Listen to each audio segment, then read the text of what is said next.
আমি একজন মানুষ চাই যাকে নিয়ে আমি সারা জীবন থাকতে পারি, যে নাকি সারা জীবন আমার দায়িত্ব। দর্শক আসসালামু আলাইকুম, সবাইকে স্বাগত জীবনের গল্প অনুষ্ঠানে। ক্যামেরার সামনে দাঁড়িয়ে আছে একজন মিষ্টি বোন, তার সাথে কথা বলবো, পরিচিত হব, জানবো তারই গল্প। আসসালামু আলাইকুম আপু। ওয়ালাইকুম আসসালাম আপু। আসসালামু আলাইকুম। ওয়ালাইকুম আসসালাম, কেমন আছেন? এই তো আলহামদুলিল্লাহ ভালো আছি। আপনি?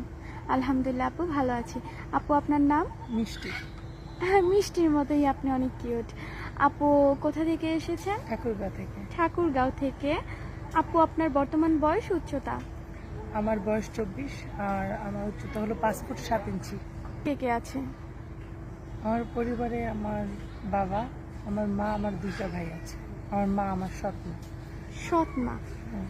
আপনি কতটুকু বয়স থাকতে আপনার আপন মাকে হারিয়েছেন? 5 বছর বয়সে আমার মা মারা গেছেন।